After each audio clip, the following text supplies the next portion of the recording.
एवढी माझी अगरबत्तीची विनंती आहे. हे लिहिलं तुम्ही शब्द ऐकले खरोखरच समाधान वाटलं.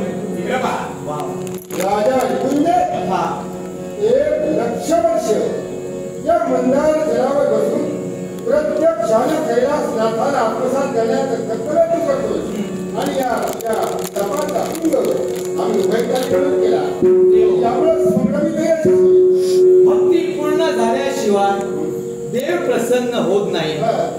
शुद्ध भाव ज्याचा भागा दूर नाही देव त्याला या उक्तीप्रमाणे घडवावं लागतं. आणि अंधार दूर झाल्याशिवाय दिवसाला सुंदर सुरुवातही होत नाही. रात्रीच्या गर्भात उद्या औषधात सावलेलं असतंच. मग सांगा सत्यलोक सोडिला, त्रिकंताची भ्रमंती सोडली आणि या रिपुंजयापर्यंत आपण पवित्र पावनापर्यंत आला.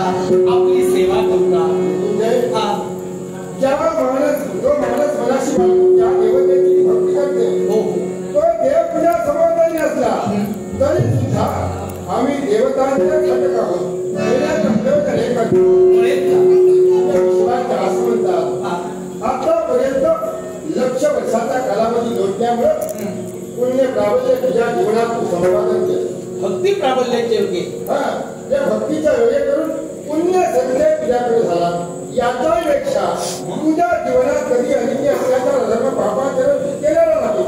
आणि एकही अपराध तुझ्याकडून न घडल्यामुळे तुझ्या सारखा पुण्यवान पुण्यश्लोक राहत करता त्या विश्वाच्या आसमंतात उतरला नाही.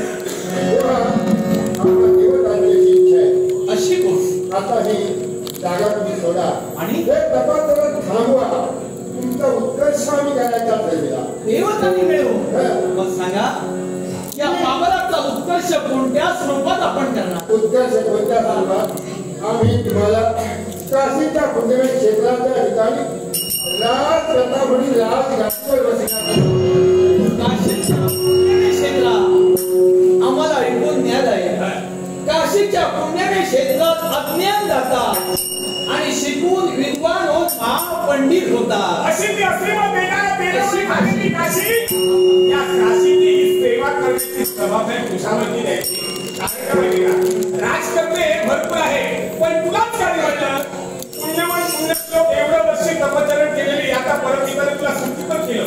निकू म्हणजे शत्रू आणि जय म्हणजे विजय.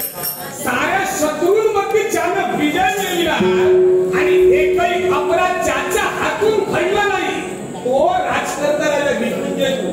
म्हणून तुझी निवड या काशी सांभाळण्यासाठी साऱ्या देवतांच्या मध्ये ठरली गेली. काशीचं राज्य आम्ही सांभाळावं अशी आपल्या देवताची घोर इच्छा आहे. काही हरकत नाही, आम्ही सांभाळायला तयार आहोत.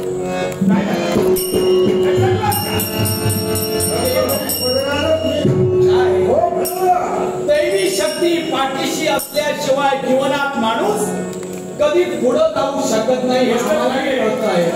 पण आमच्या ध्यानीमनी नसताना काशी सारखं विस्तीर्ण साम्राज्य तुम्ही आमच्या स्वाधीन करता.